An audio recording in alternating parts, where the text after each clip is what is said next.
Thank you, John. Moving now to the latest on Decision 2012, to a new segment we've been featuring since, well, going all the way back to last week.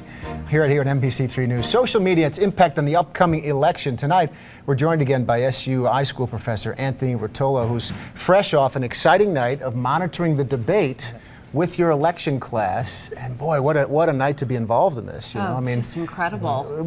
Tell me about the kind of numbers we're talking about in terms of the use and the quick reaction on Twitter and Facebook. Sure. Well, we're looking at the most tweeted political event so far on Twitter, with over 11 million tweets. That were shared, and we saw really some of the most tweeted moments during that debate, whether it was candidate reactions or whether it was some unexpected statements that the candidates made.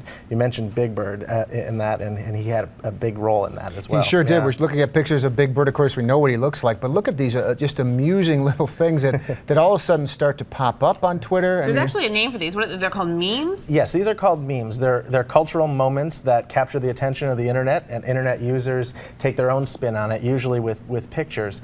Big Bird, when Mitt Romney mentioned his intent to cut funding for PBS, but said he loved Big Bird anyway, 17,000 tweets per minute of Big Bird. Facebook said 800,000% increase in the mentions of Big Bird on their site in the moments that followed that. So what does that say about our culture? I mean, listen, Romney and President Obama were talking about some pretty important issues facing our country, and there are a lot of folks out there who are saying, you know, what is this all about, Big Bird? Right. Well, in the end, it could say a lot.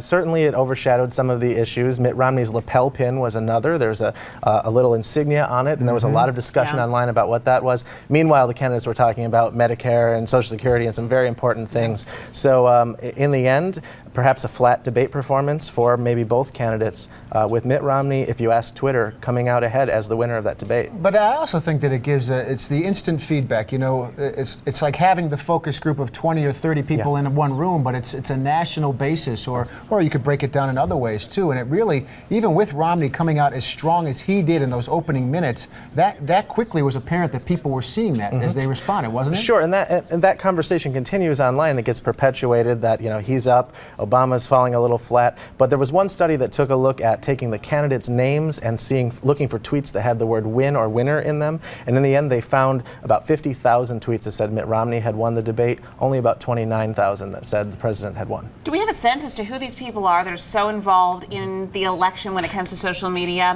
Who's tweeting? Is it the young crowd, and is that who perhaps the president and Mitt Romney are trying to target online, or are there, you know, older generations that are getting involved online as well? Yeah, well, oftentimes we hear that Twitter is a younger demographic, but really not true. It is really evening out when it comes to the age groups that use Twitter, and particularly Facebook as well is really across the spectrum of users. So I think we're starting to get a little bit more comfortable looking at these numbers and thinking that they can tell us something that's representative of the country as a whole. And I think that makes it more significant as we go forward. Be critical over the next 30 days or so, and here comes Biden. Imagine Joe Biden and Twitter. That's going to be a marriage made in heaven, I think. You know. Well, one thing I can say is election class cannot wait for the vice presidential debate. Well, we will see how it goes, and we'll talk to you right here again next week. Anthony Rotolo, thanks very much for being here. Thank you. Appreciate it. Thank you.